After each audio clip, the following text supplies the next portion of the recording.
Everybody, welcome to Serenity. Oh wait, wrong show. Next week.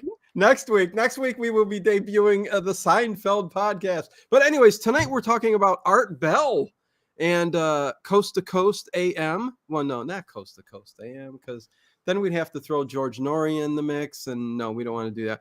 We're remembering Art Bell. This is part 2. There was a ton of stuff, right, Dave, that we didn't get to. There was too much stuff.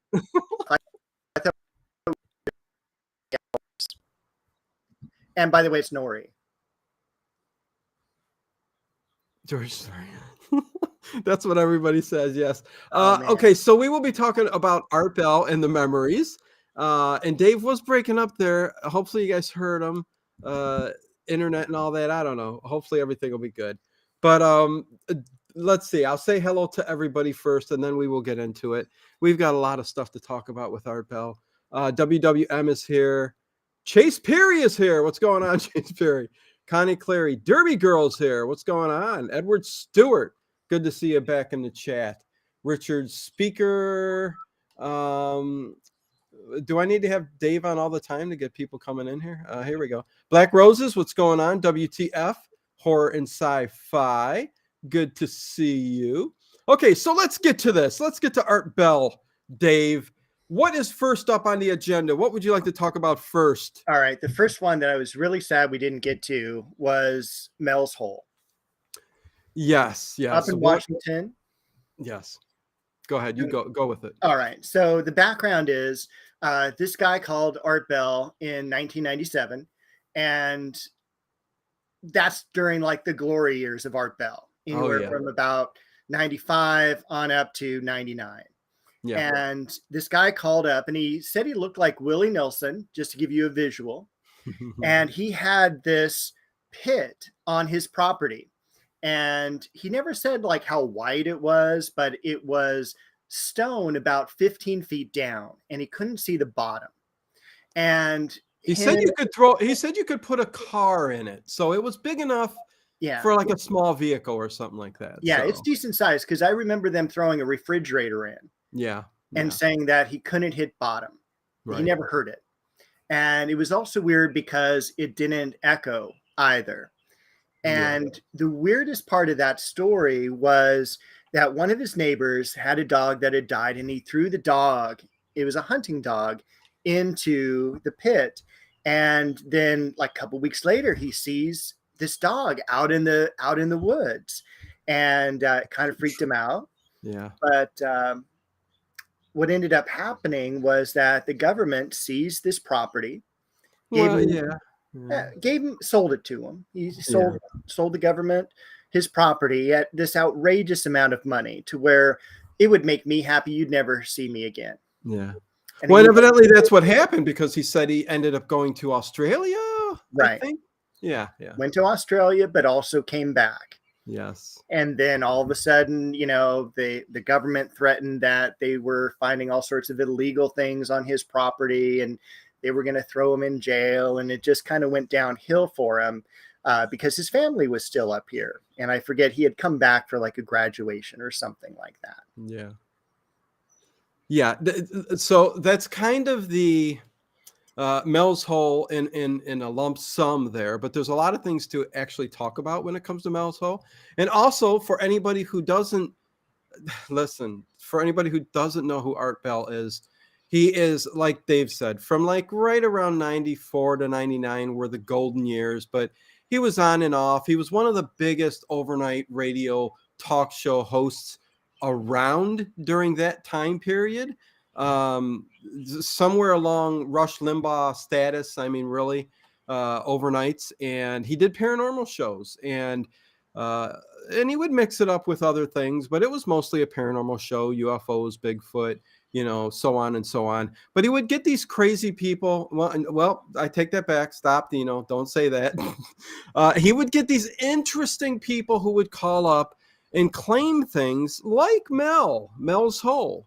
And I'm not saying this is 100% real, although I do believe his story. I do believe what was going on there. But there are a lot of things too, Dave, and we'll talk back and forth about this, that when it comes to Mel's Hole, I think are interesting because, first of all, let's just begin with how he figured out about this hole. He saw it. He says he heard the history behind it. People were throwing things down there forever and ever. And he got fishing line, okay? And he put a roll of lifesavers on the fishing line at the, to weight it down.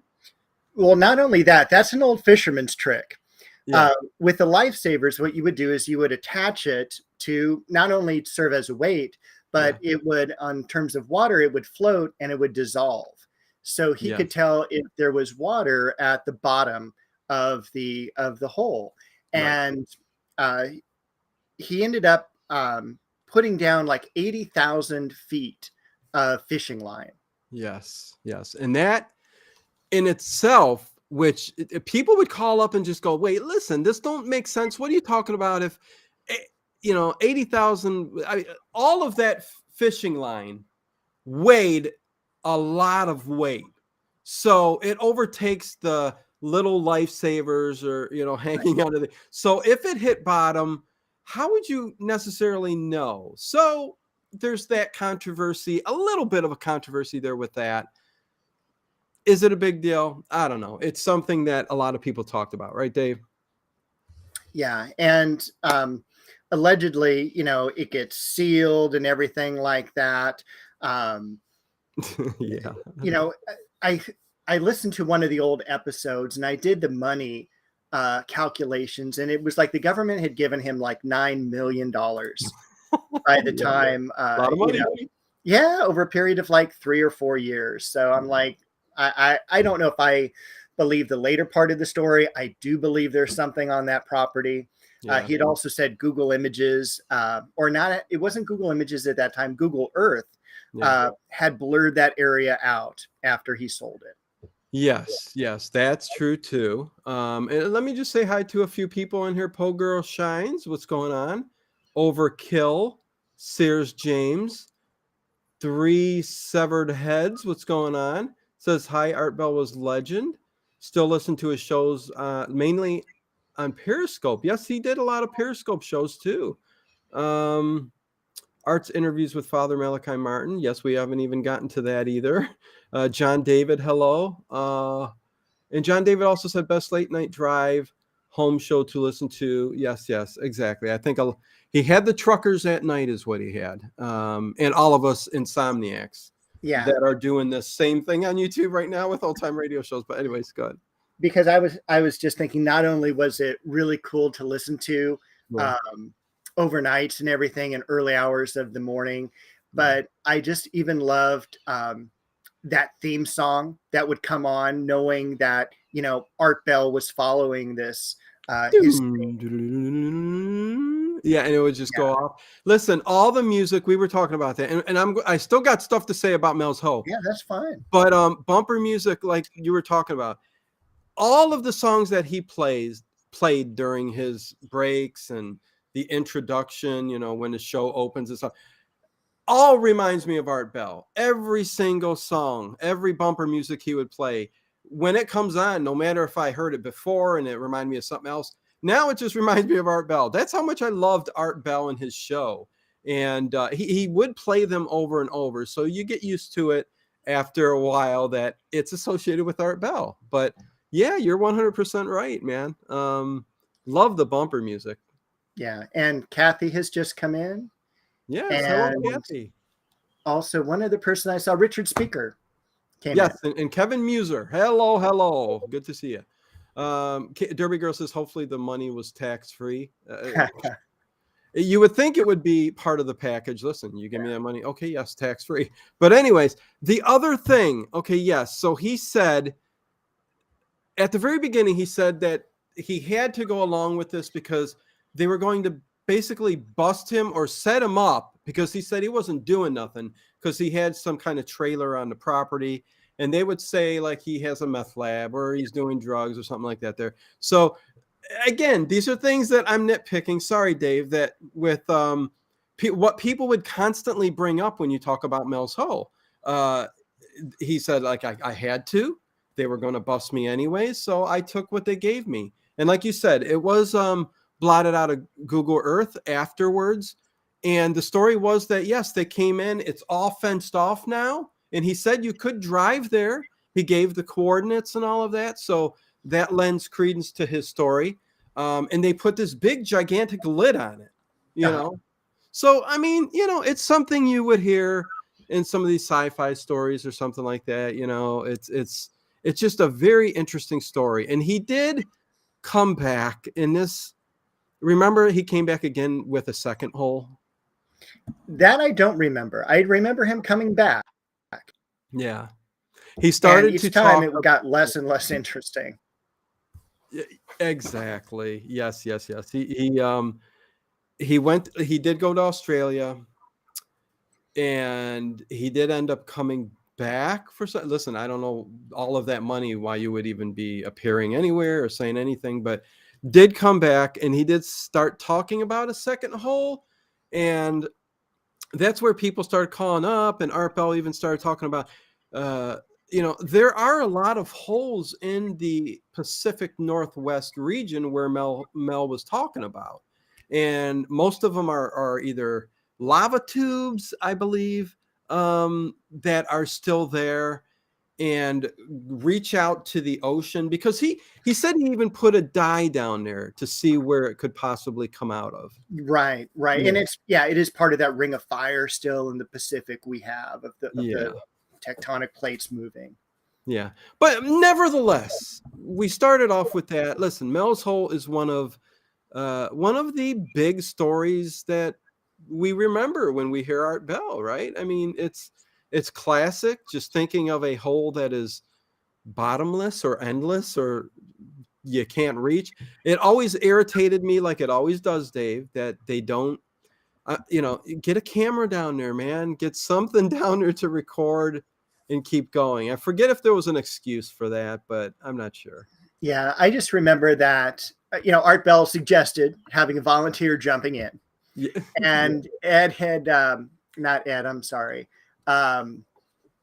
Mel had even said in his will, his remains are going to be thrown into the hole. Yeah. Now, obviously, since he said it, it's been bought and stuff. Yeah. So I don't know if that'll happen. But, I think also, like, if this is an 80,000 foot hole, yeah, I mean, you're looking, that's what, about 16, 20 miles. And it's the deepest hole ever on Earth. Yeah. And I also remember, and this was not associated with the Mel's Hole, but it was associated with like hearing the screams of people like down under the earth, and Art would play that on occasion. Well, that was the Sounds of Hell. Yes. That was a recording that he got from Russian. They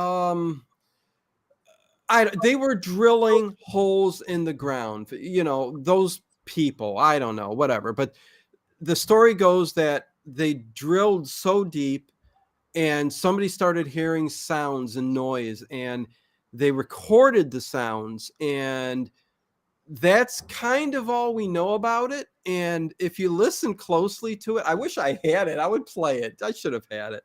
But it sounds literally like people dying in hell. You can hear voices there and people screaming, and that's a story. That's one that makes me go, I mean, come on, Dave. I mean, that can't be real, right? I mean, let's hope not. Right? I mean, but you never know. I mean, these are stories that came from Art Bell, and just are legendary, and people talk about it to this day. Some have been debunked, some haven't, but I mean, that definitely is interesting. And it's also interesting that, I mean, just think about it. Our imaginations. I think another thing that we really love about stuff like this is an endless hole. Mel talking about that. The military capping it off. So the military having access to a hole that could, like you said, 16, 20 miles deep, whatever. Where could that possibly have, if it was real and the government went down there themselves, where could that have taken them? You know what I mean? It reminded me of last time when we were talking about the Arctic Ocean and Admiral Byrd and the, Dallas Thompson. Yeah. and how he was going to fly into this space where he was going to be guided into this underworld that still existed that we Yeah. didn't have access to. Yes, exactly. I mean, it just spurs on your imagination, making you love it even more, whether it's real or not. Again, you take the facts, you take the controversy, and you decide for yourself, which, by the way, since you said that, man flying in, do you remember maybe you remember the names or what it was, but there was a caller who called in who said, I finally got in, remember? And he was flying his plane into Area Oh, 51. oh yes, I do. I love that. But Oh, well, I re-listened to that recently. okay. And you had brought up the fact last time that he's an entertainer and maybe Yeah. a lot of these phone calls could have been staged. Yeah. And I definitely, listening to that again after all these years, Yeah. I'm like, this has got to be staged. Yeah. But basically, and it was so funny because when you were talking about the Area 51 caller Yeah. last time, and how this guy had worked at Area 51 and they were triangulating on his position, and then Yeah, they they're break coming after in me and now. you just hear dead air. Yeah.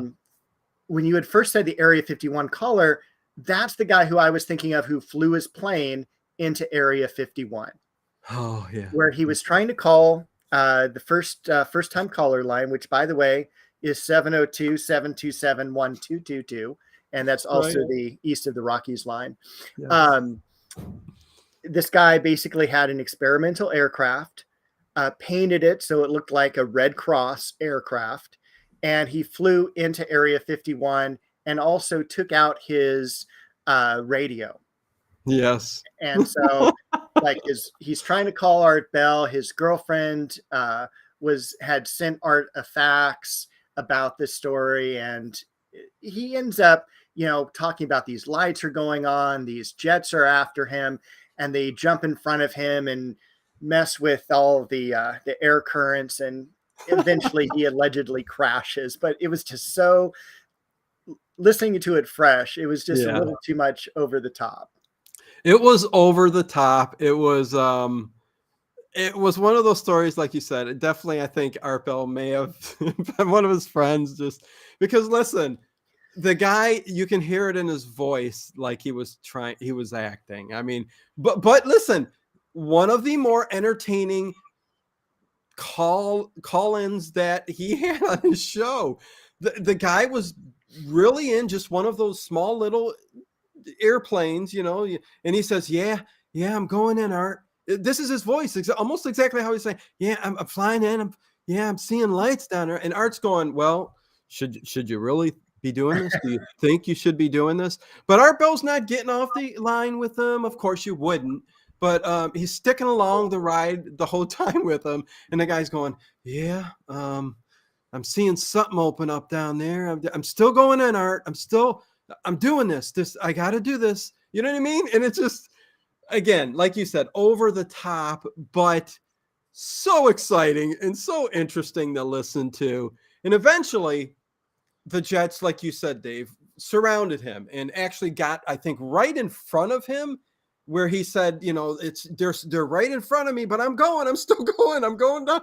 And then it was cut off. And then we didn't hear nothing else after that. And, and Mel, in his good old way, said, well, I don't know what that was all about, but it just, well, that's what was also so great about Art Bell, is that he would follow it through just like a roller coaster. He would get on the ride, he would get off the ride, and I've never heard him cut anyone off, except if they cussed or if they, used their last name.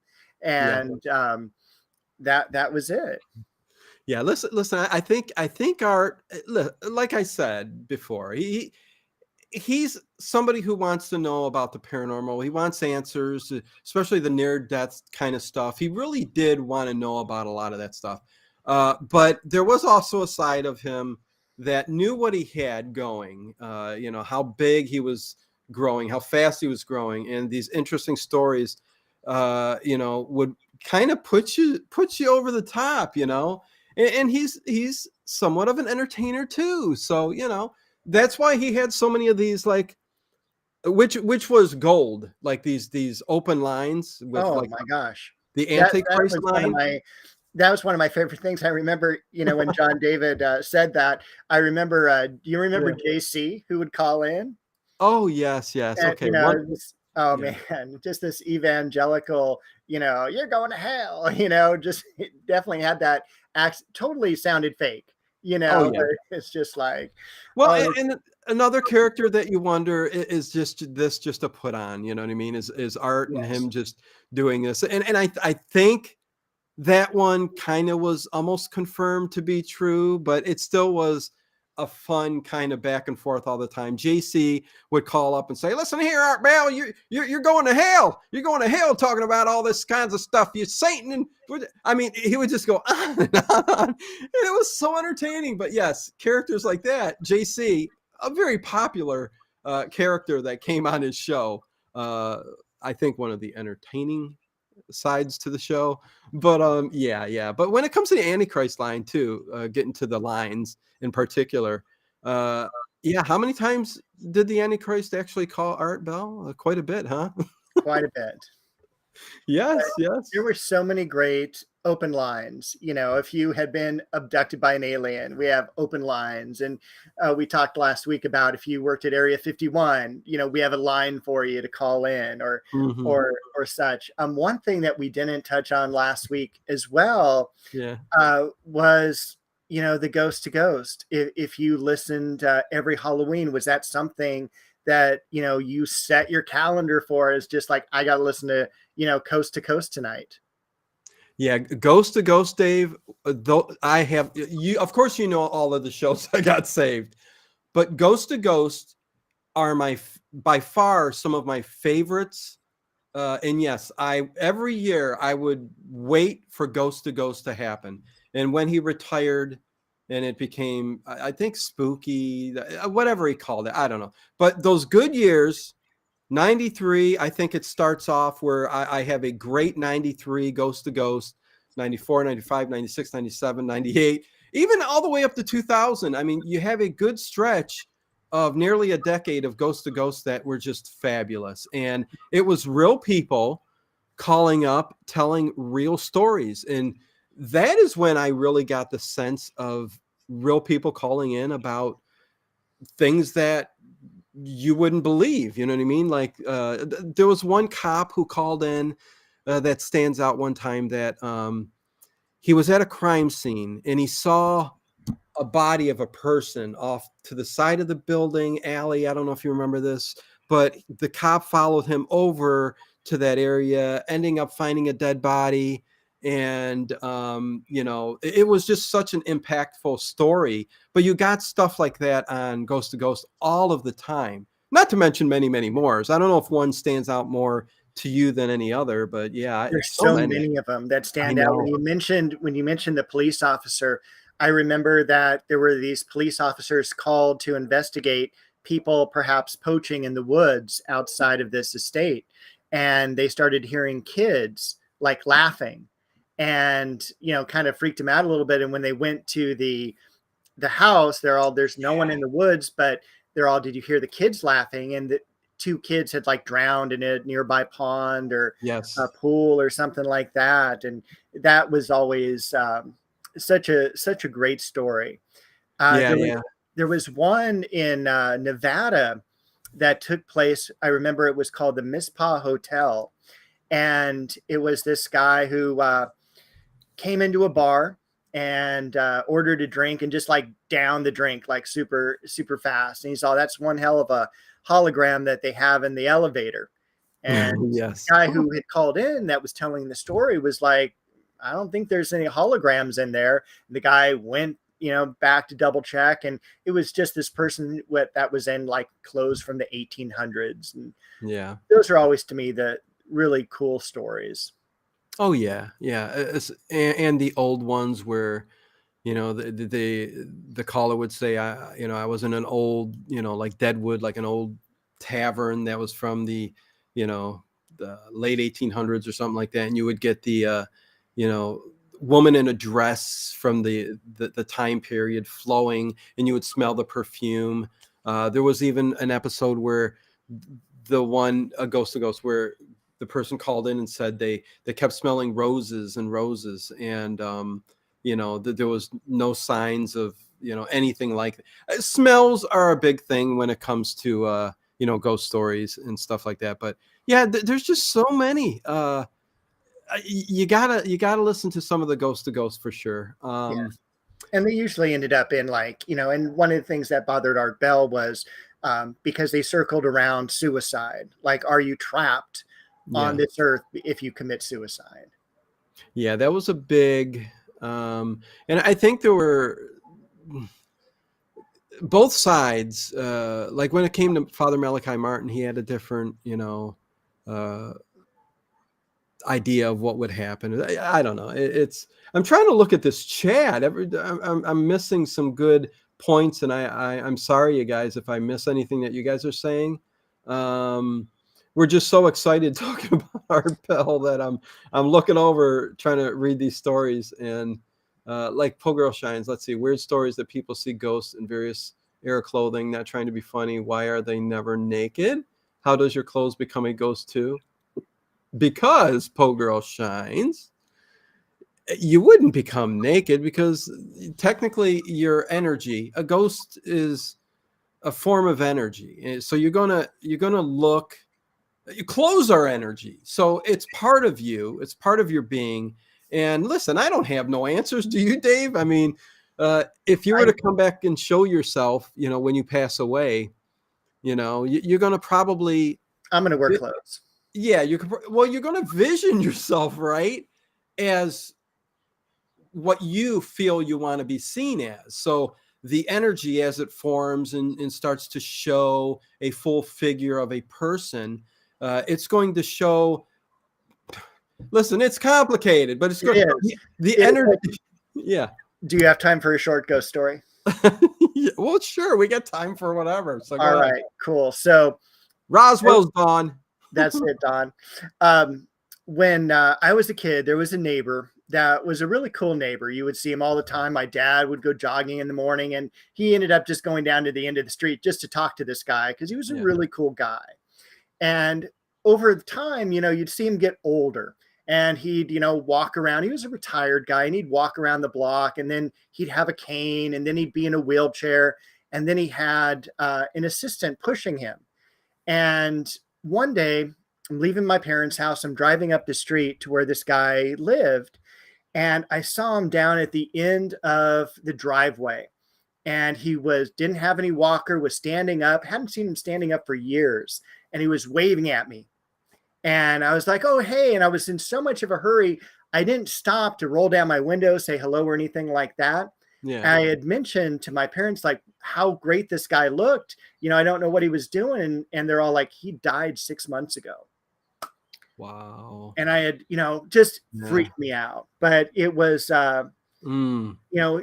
so special. It wasn't a scary thing. It was just so special to see someone who is maybe on the other side, who looks and dressed and acted as he was when I was a kid. And, while it was freaky, it was also very, very special. Yeah. Yeah. No, I've got you've probably heard them all, Dave, but I've got so many stories to tell. And I have told when it comes to ghost stories. Like, yeah, I've never seen a full on ghost that was like the misty white type ghost. You know what I mean? Right.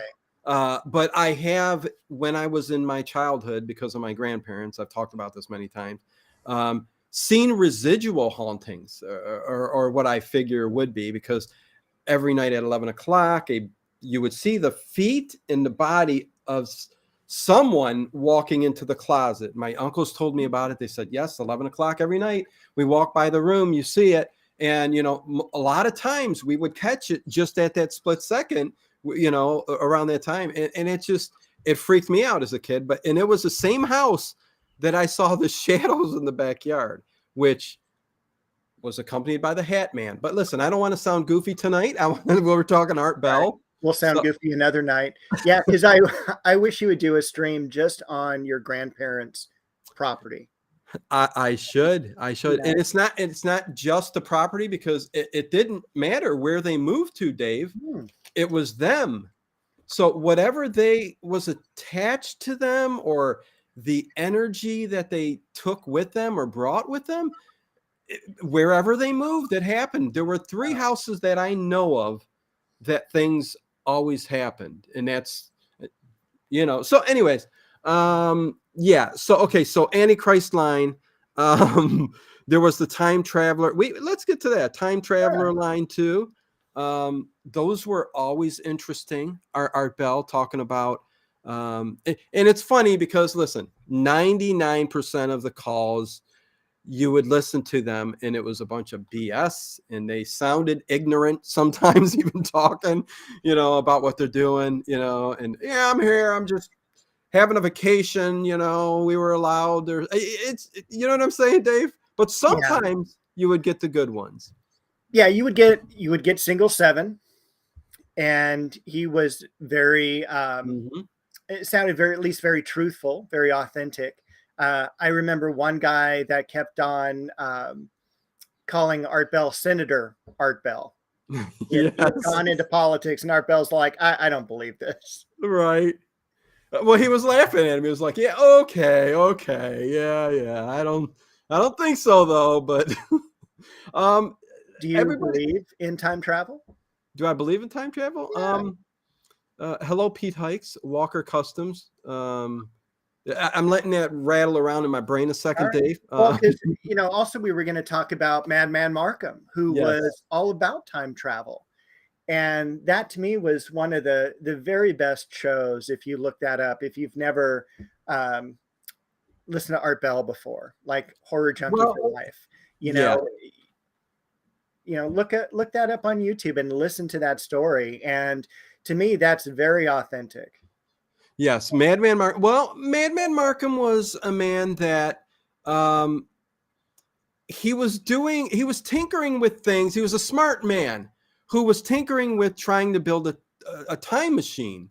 And the way he went about it was illegally tapping into the city's electrical lines, thus giving him enough energy to make this machine, which at the moment, Dave, I'm not clear on what it exactly was. If you remember or not, I'm not sure. Yeah. So first of all, not only did he legally steal the electricity, he caused a blackout in the city. Yes, the city. And they kind of pinpointed on where it was. He stole transformers, and he got arrested for that and did time for that. But after his story got out, people started giving him the material in order to build basically what's called a Jacob's ladder. Yes. And a Jacob's ladder, just to visualize it, is kind of like your old TV antennas. Yes. And you would have the power going up between those 2 lines. And just like Frankenstein or those great movies. And he would throw things into this electrical mass, from what I understand. Yeah. And they were he would do this with smaller animals like hamsters. And then the hamsters would appear outside. Yeah. They would disappear, and then look, they're out here. Yeah. Last you hear of Madman, he jumps in himself. Yes. And he had rented and I don't laugh too much because I think he's out in your area. I think he was in Ohio, and he had rented this warehouse where he was doing all these experiments, and he wakes up in a field, and no one knows about him, and it's he's gone for 2 years. And he ends up hey, I was just in the field out, literally 2 states away or something like that, and broke. And it took me this long to get back to civilization. And when I went back to the warehouse, that had been emptied out, kind of like a Tesla type situation. And, it's just very interesting. Yeah, I don't think he ever had an explanation of I think that time was missing. He didn't have any explanation of where he went. He went in, he just appeared in this field. So all of that in between was kind of who the heck knows, right? So it was a little complicated. And he did end up having a second interview with Art after all of this, and definitely very interesting too. But his story when it comes to time travel, definitely one of the more interesting ones, and one to make you think, you know what I mean? So somebody said something here. Of course, I forget. Darren Bradley, what's going on? Good to see you here in the chat tonight. Area 51 caller. Listen, we touched on that. If you guys are just appearing and popping in to the stream tonight, me and Dave did a part 1 of Remembering Art Bell maybe a month ago, something like that. Yeah, that sounds about right. Yeah, but we discussed definitely the Area 51 caller, and you know, how frantic he was. So go to that stream and listen to that. Lots of good stuff that we talked about on there. Anything else? We haven't talked about UFOs. We haven't talked about Roswell. We haven't talked about Ed Dames. We have a lot to do still. I know.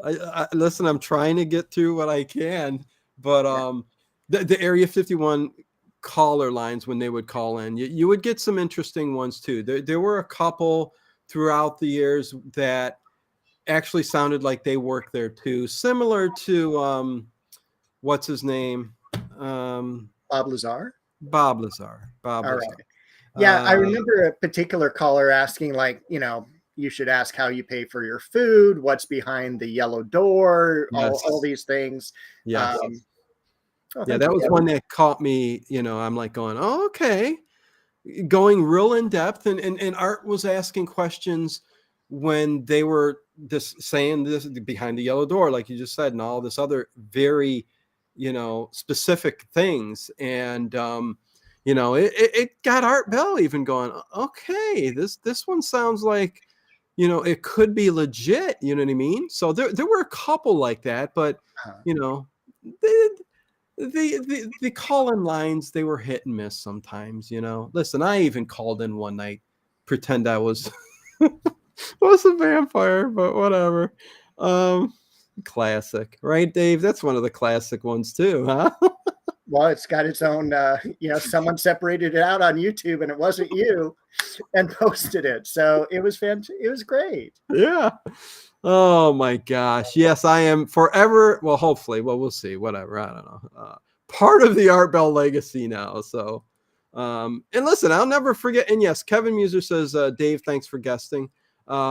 Listen, Dave is going to be also doing, if you're a Seinfeld fan, we're starting up Serenity Now, a Seinfeld podcast with Dino and Dave. So there you go. Starting on episode 3 next week, next Sunday. You can look forward to that. 8 o'clock live right here. That's right. On this channel. So there you go. Yes, we are doing it live. I want a trip with Bob Lazar, says John Swan. Oh boy, I don't know. Okay, let's get to something else. Dave, we're definitely, I think, going to have a part 3 eventually. No problem. Okay, so let's get to Ed Dames. I'd like to talk about Mr. Ed Dames. Okay.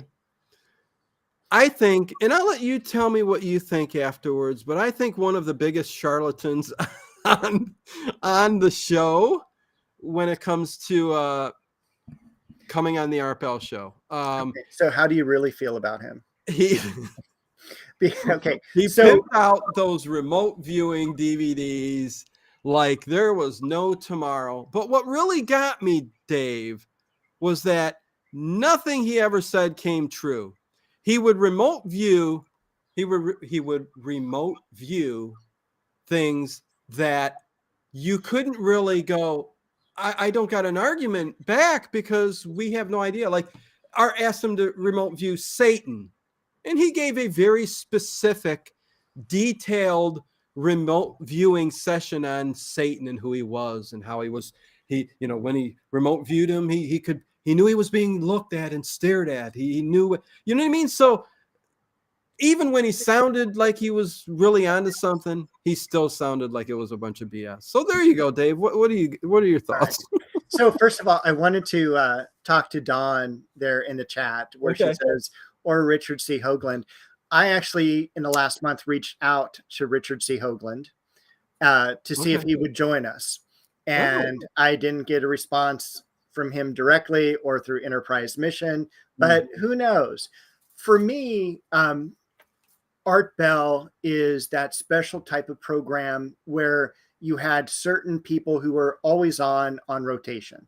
Yes. It was Richard C. Hoagland. It was Ed Who I love. Dames. It was Philip J. Corso. It was Linda Moulton Howe. And you listen not so much for their content, but for who they were, for their voices. Right. And that always made me feel as part of the program.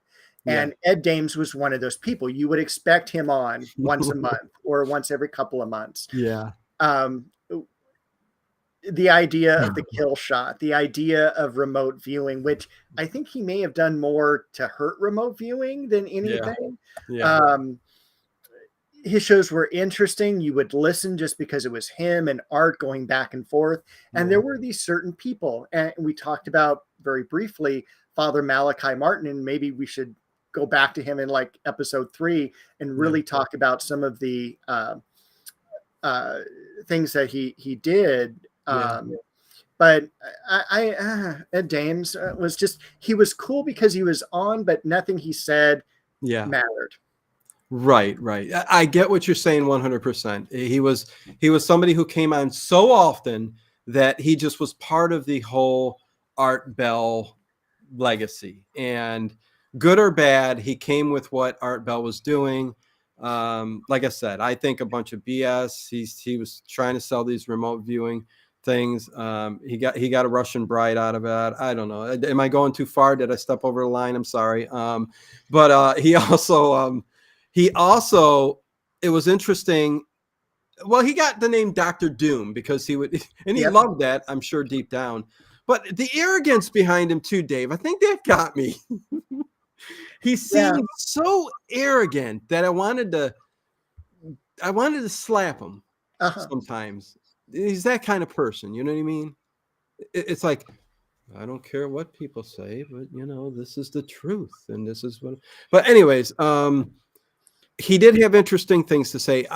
One of the more interesting things he had to say was when he went off to Hawaii, because it was during that time about where the kill shot was supposed to be coming, and the oceans were going to rise so high that he knew one of the only places to go in Hawaii that you would be safe. And they were building some kind of machine. You remember that? A little. I remember. I just, because I live in California, I always remember him predicting the earthquakes. Yes. Well, yeah, there's that too. So, oh God. And I don't even know if I want, during any of these, I'm not sure I ever want to talk about Sean David Morton. Unless you really want to talk about him. No. Because he's another one I think is full of crap. But no, but we better talk about Peter Davenport. Yes. Well, I'll let you. Okay, so Ed Dames, I think that's pretty much the crux of Ed Dames. He was Dr. Doom. He always had something dire to say. And then listen, how many years later is it, Dave? It's 25. Yeah, 25 years. Yeah, and nothing's happened. Anything he's ever said has happened. He did talk about Korea and the nuclear bombs and stuff like that, but that was like so around the corner. I mean, anybody could have predicted that and said, anyways. Okay, so let's move on to Peter Davenport, because you know what? That's another one of my favorite segments of the Art Bell Show. Okay. Yeah. So Peter Davenport was the leader of the UFO reporting agency. Again, I think he was up in Seattle, Washington. Yeah. And you would basically call in your UFO reporting stories to him. And he would have what would happen on Art's program. He would have Peter Davenport, and Peter Davenport would bring in guests as well to talk about their experiences. And these would be people who may have seen these particular UFOs or lights in one city and the same lights in another person in another city. Yeah. So was really fun, really interesting, and likewise one of my favorite guests. Yeah, I think Peter Davenport kind of brought a and listen, this is something that's not very controversial because in my eyes, because he was in charge of the National UFO Reporting Agency. It's still going today by someone else, but the site is there. There are daily reports all across the country every day. You go there and you look at it and you go, holy wow, so many people. Listen, are they all real? Who knows? But back in the day when there were big UFO sightings, and yes, we'll get to the reverse speech too, I guess, eventually, because that was funny stuff also. But Peter Davenport kind of went with what the big sightings happened. The guests or the people who saw it would submit these forms and drawings and things they've seen or pictures of what they've seen of those sightings. And he could put together from one eyewitness report to another eyewitness report, even if it was miles away, which kind of corroborated the UFO sighting and what direction it was going, the time, how quickly it could have got. So he brought kind of a legitimacy to the UFO field. I mean, am I wrong? I mean, he just did so much to the field, and it was just amazing. And I loved hearing every single guest that he had on who would come on and talk about it. The one mother had her kids were, as she was telling him about the sighting, her kids were right back there going, yeah, Mom, I remember I was so, and you're like going, how can you deny they seen something? And what they seen sounds so real. But yeah, Peter was a great part of the show. I loved it. Now, have you seen any UFOs? Have I seen any UFOs? I wish I seen a better UFO, but I think so, but I can't say 100% for sure. There was something moving in the sky. It looked like a star, but it was moving in a direction that it shouldn't have, which tells you it's something strange is there. But when it's a white dot, it's hard to say I seen a UFO. You know what I mean? Sure. So, but nothing really full on. My grandparents did. Again, my grandparents did. Again, something with, connecting with that other side or just the energy or so. I don't know what it is, but certain people have the ability to kind of tap into that paranormal, or it just comes to them because their energy or something. I don't know, but I've never seen one. I know you have, Dave, so you can go ahead. Tell me about that. Well, I've seen a couple actually. Yeah. And it's so funny because I love the story that Art told about him and Ramona. Because if you don't know, Art was in the Air Force. He flew a lot of these planes, lived out in Pahrump, which is near Area 51. Yeah. And he said that when he and Ramona were driving in one night, that this huge triangular craft, literally 20, 30 feet off the ground, silent, no air movement around it, just hovered over his car and followed him for a while. And, of course, Ramona was like, I can't believe what I'm seeing. And you hear so many stories of it blocking out the sky. Yes. And all these triangular crafts. As a side note, one of my friends is into architecture. He builds things. And during the time that the B-2 bombers were being created, he was working at Roswell. And he goes, I was working in a hangar, and he goes, I was friendly with the security guard, and I was just kind of like, hey, what's going on in the next, building? And he's all, well, you could go see, but I'd have to shoot you then. So right.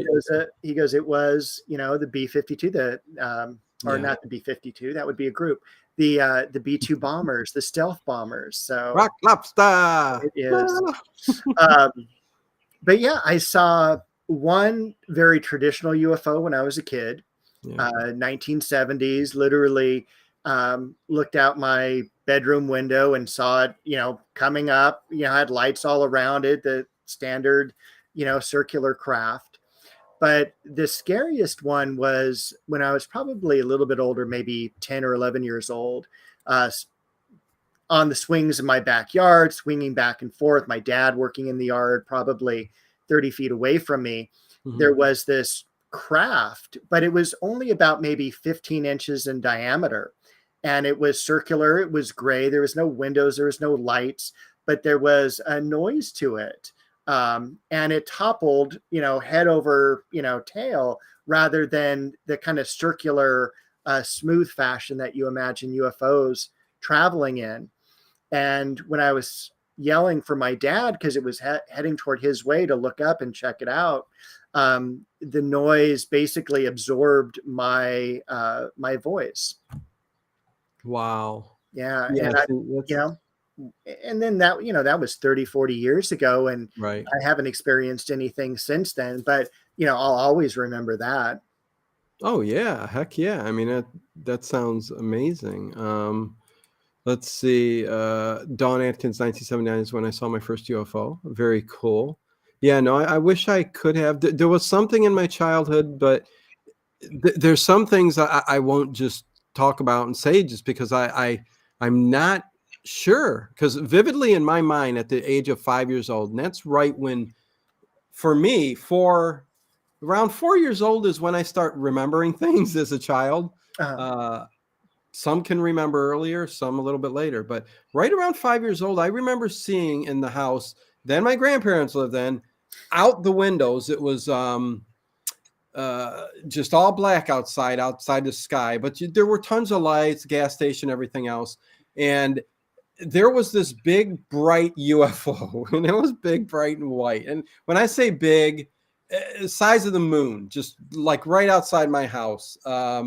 And it just started moving like this. It went up and it went down.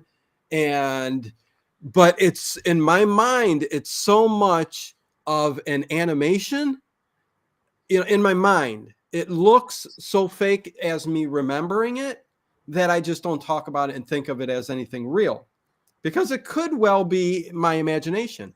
Could it be something that really was there? It could be, but I don't include it in anything. Although I just told you the story, so there you go. Anyways, well, in a couple of weeks we'll be doing the Seinfeld thing. I just imagine with that story, the Kenny Rogers, chicken, Kenny Rogers light that comes through.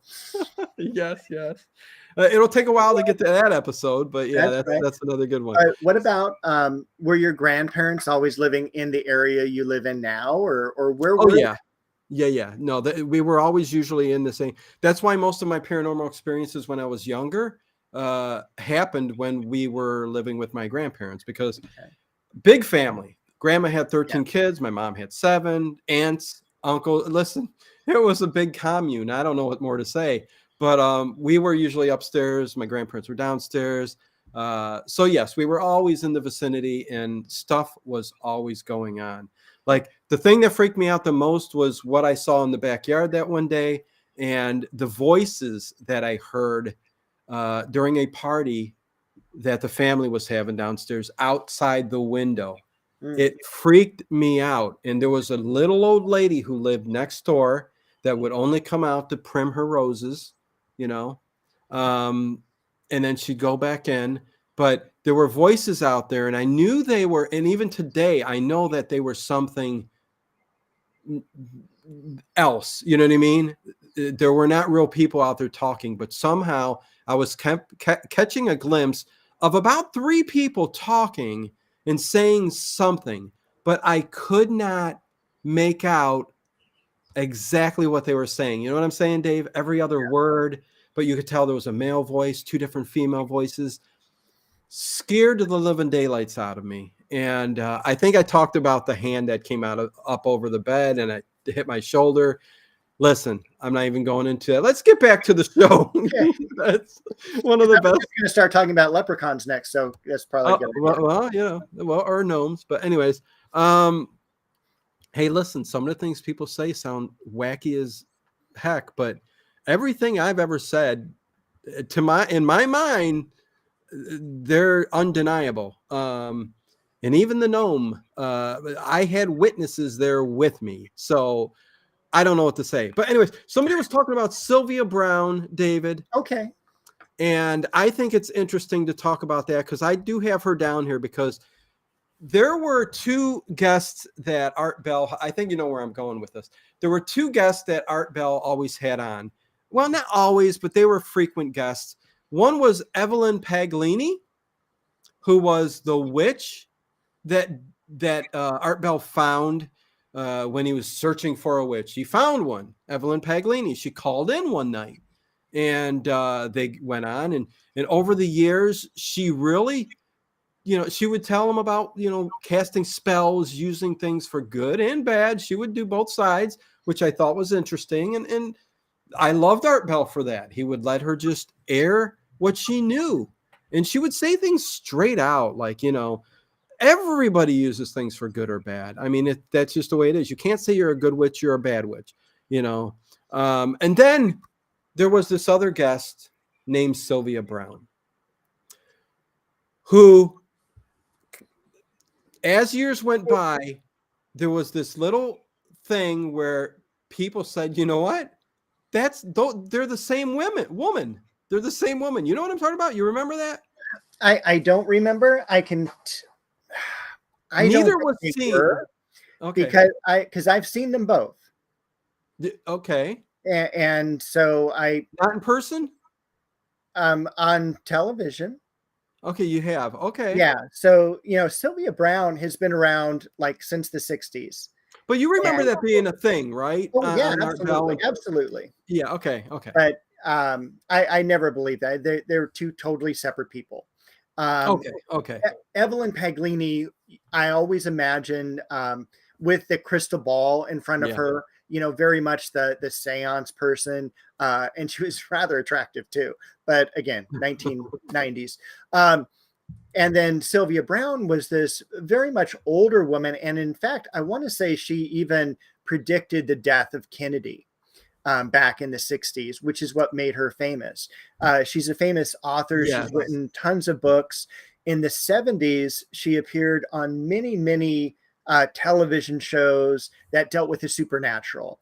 There was one I can't remember the name of with William Shatner, where he talked to her and he dealt with her but yeah, I don't necessarily have a viewpoint on either Sylvia or Evelyn.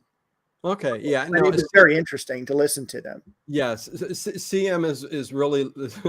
She was bogus. She was a mercenary phony. So, listen, we all have our thoughts on these people, and listen, Evelyn Paglini, I thought was the real deal.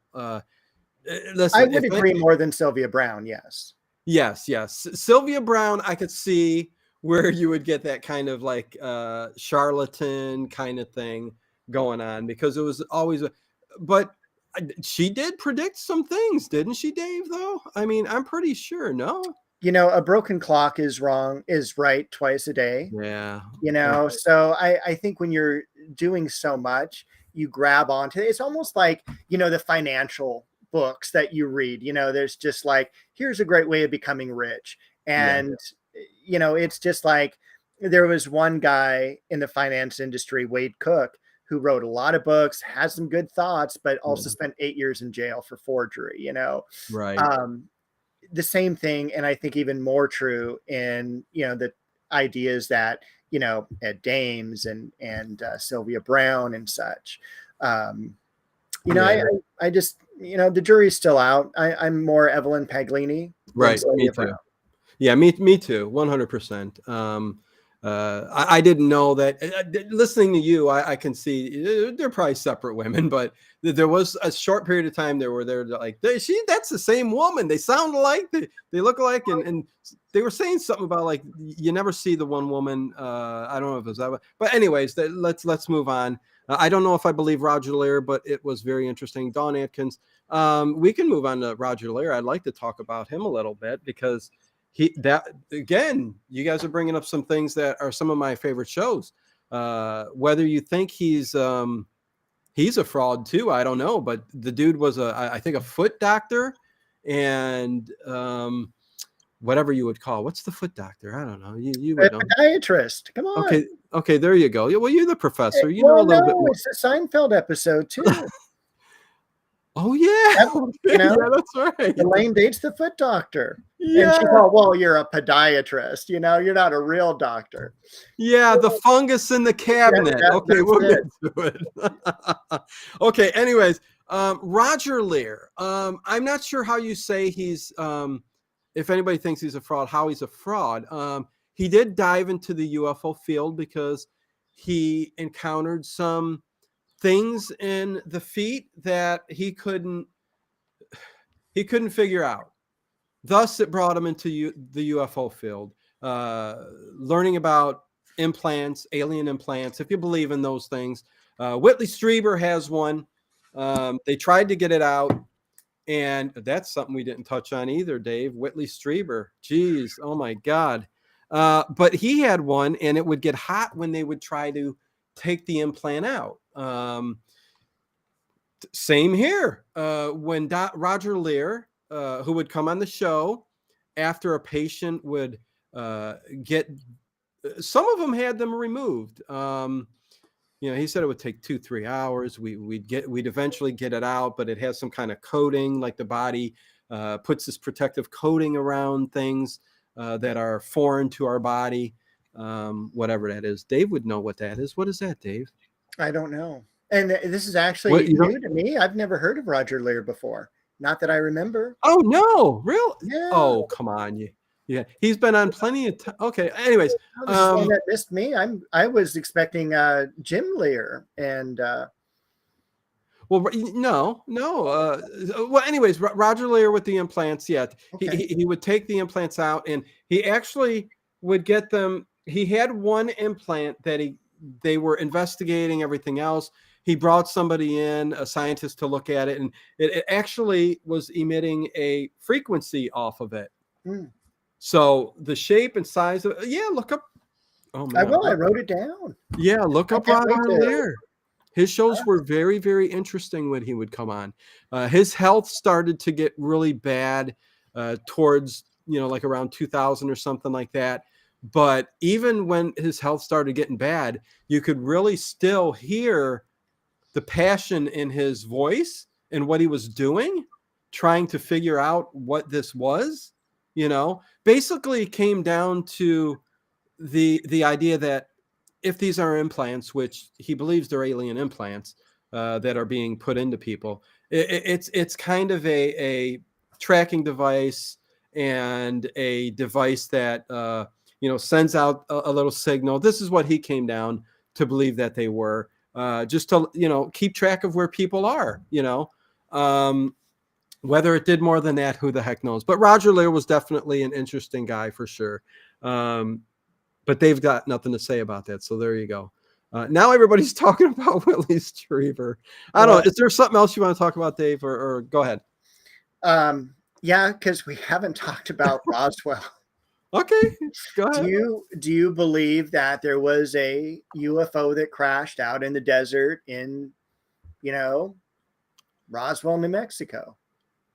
Do I believe so? Yes, yeah. I believe 100%, because even putting aside that there's no evidence, which there is plenty of evidence, because you've got living relatives who still have these stories where the father insists. Listen, I can't say exact names right now. I don't work that way. I don't know if Dave knows exactly who, but from the very start, they were trying to cover up what really happened with weather balloons, with pictures of material that looked nothing like what they really said it was. I think you know what I'm talking about, Dave. And when you start right off with, heck, they came out, has it been 10, 15 years ago? They came out again to talk about crash, like those dummies that they would throw out of planes.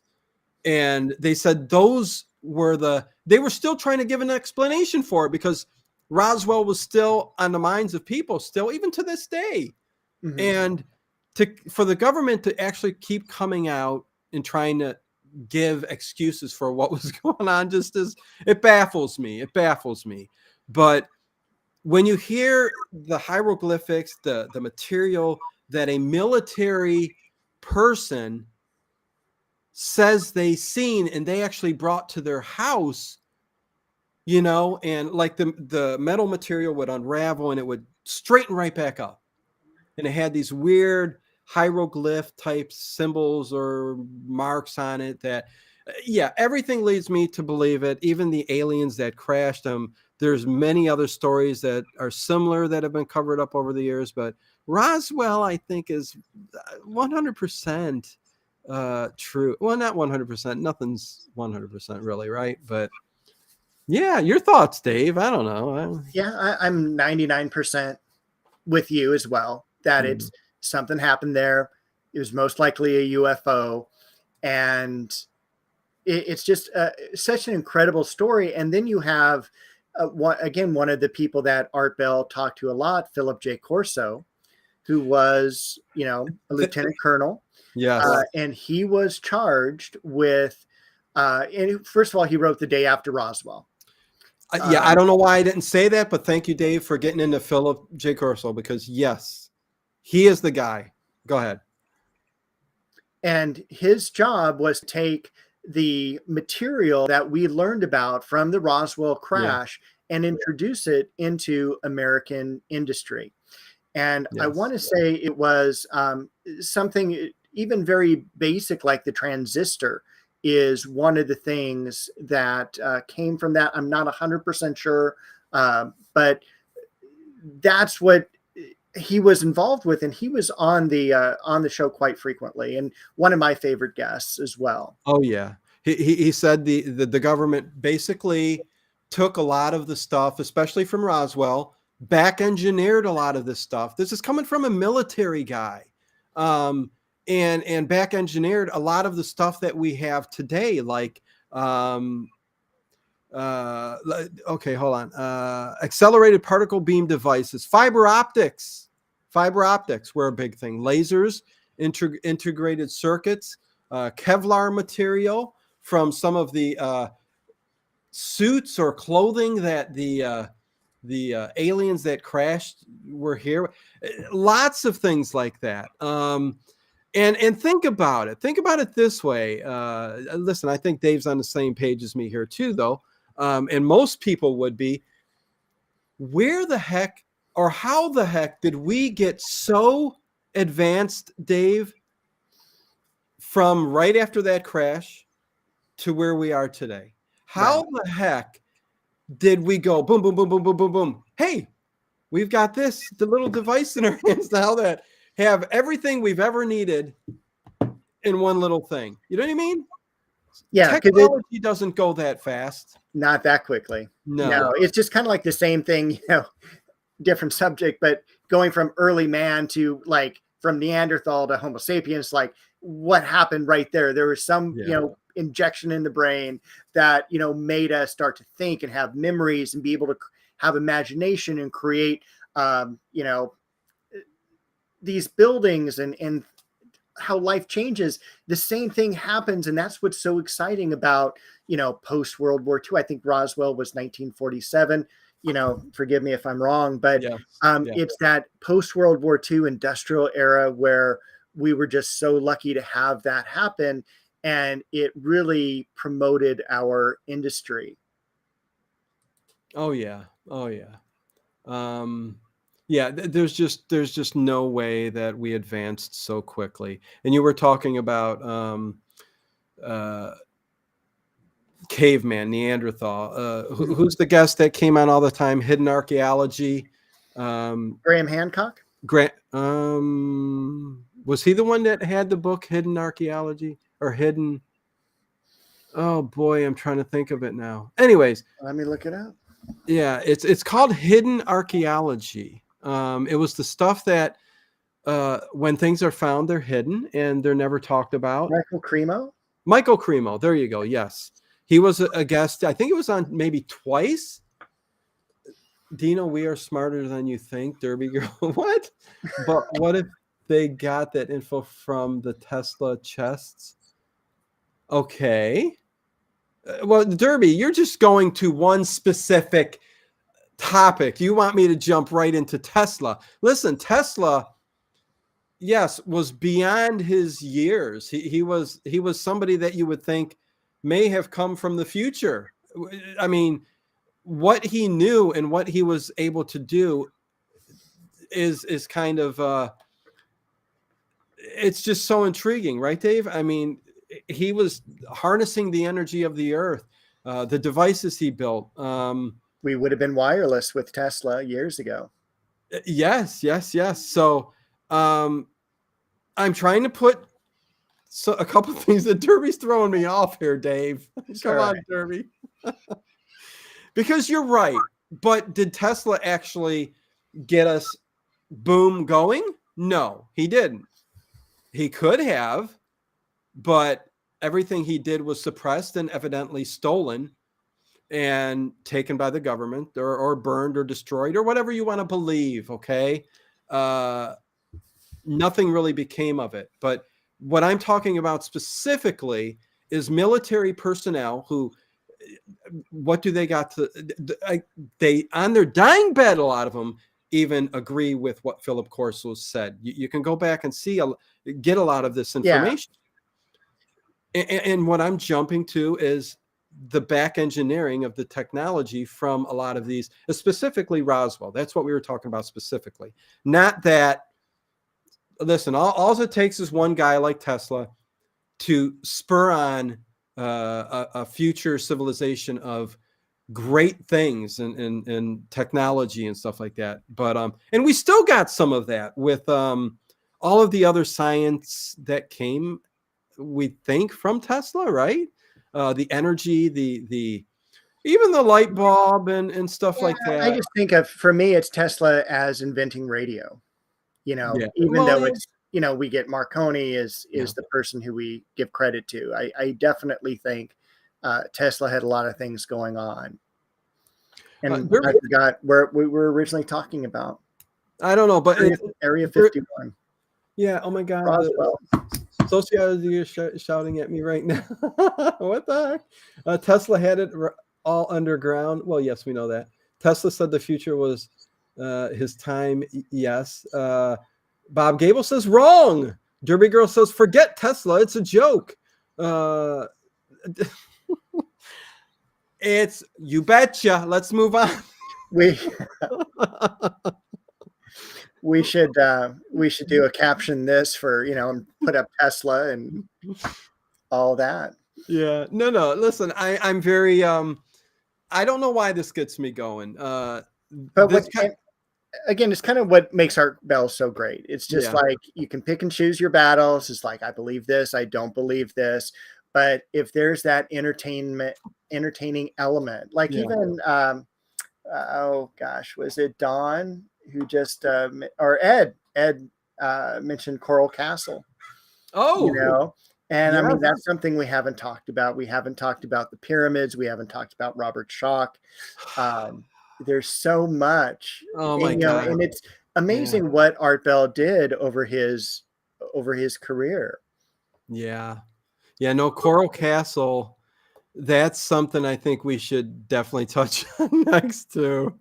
But we certainly still haven't gotten to a lot of things, Dave. And the reason I brought up Michael Cremo and Hidden Archaeology is because that book definitely talks about a lot of things that, you know, they just don't talk about because that's why it's hidden archaeology. Like there were structures of there's so many instruments, machinery that are deep within rocks that they've found, like inside of rocks. And it's like, how did the rock form around these ancient machines? We call them ancient because if you believe in the dating of rock and soil and stuff like that, the carbon dating and all that, these things are thousands upon thousands of years old. You know what I mean? If not older, you know, and it's just amazing. I loved those shows because it got me thinking, you know. It's like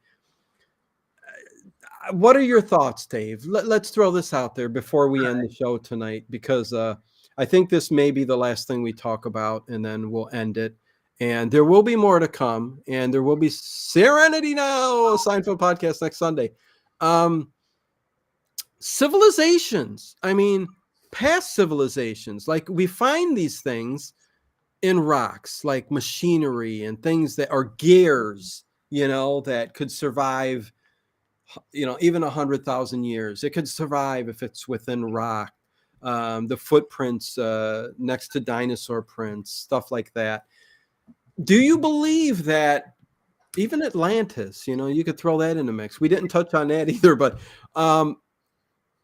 we've had to have had civilization after civilization, and now we are up to the point we are now. And are we going to make it past what Michio Kaku has said, level one?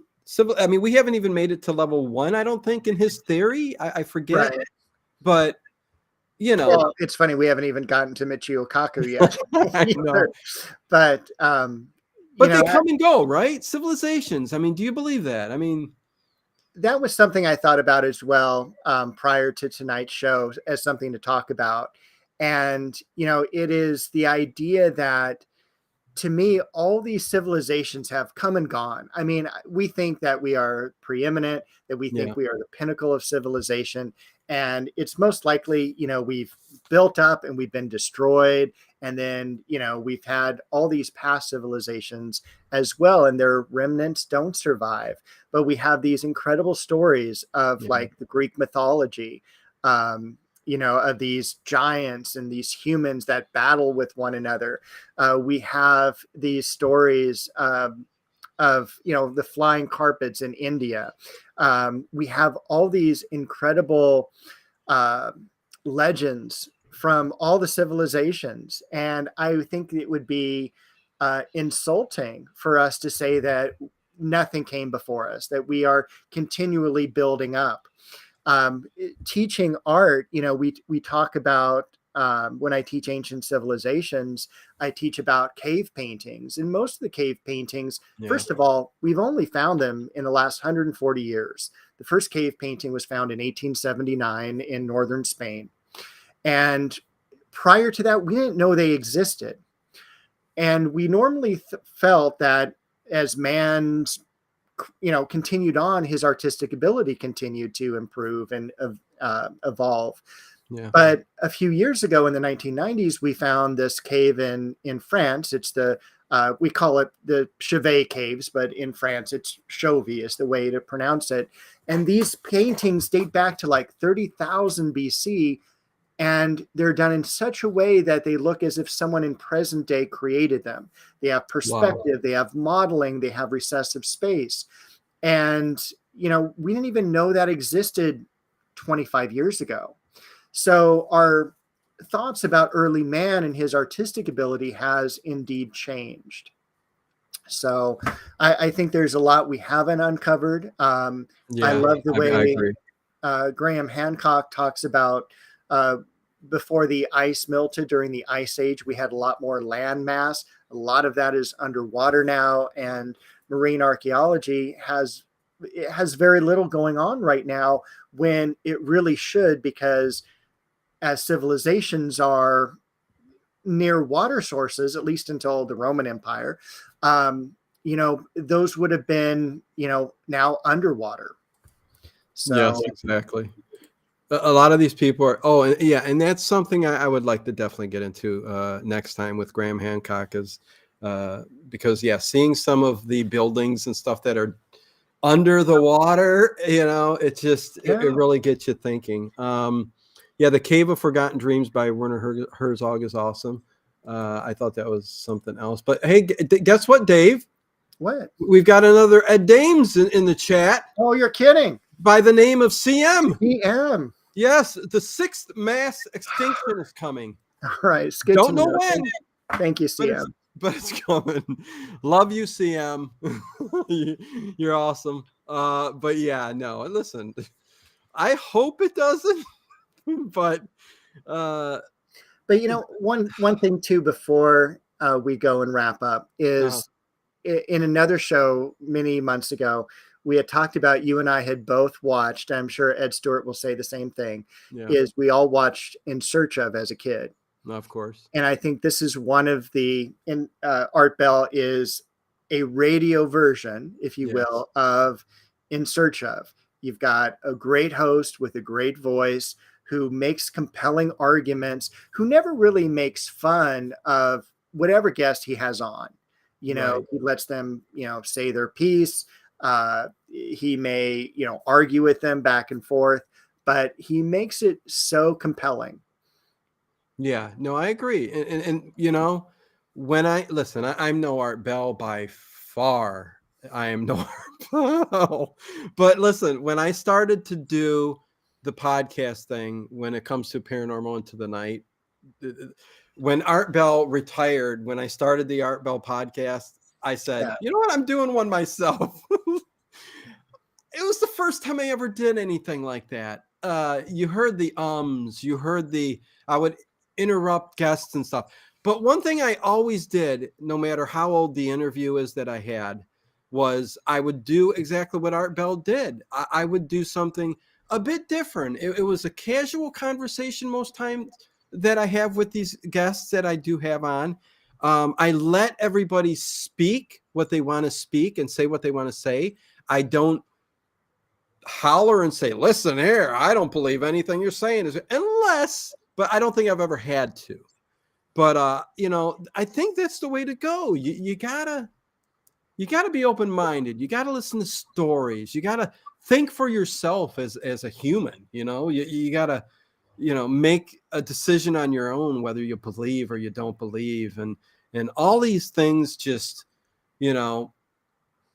I think are so interesting and need to still be talked about, is because there's so much in this world we don't know about, and that's what Art Bell kind of brung every single night to us and for us, was that not everything is as it seems. Open your eyes to the skies, open your ears to what else is going on out there, and you'd be surprised on what you hear and see, right? So anyways, yeah, another one in the book, huh, Dave? That's it. Yeah. And listen, thank you all for I hate to end it so soon here, but I got to get ready for an overnight stream, which is another detective stream, but some really interesting ones in the mix tonight, so please check it out. Scott Finch 713. The only thing I heard Art shut down was a Scientologist calling in. No, Scout. Art Bell, I think, ended a handful of interviews over the years because he said, you know what, can't go on with this interview any longer because I just basically don't believe you. You're giving me a bunch of crap.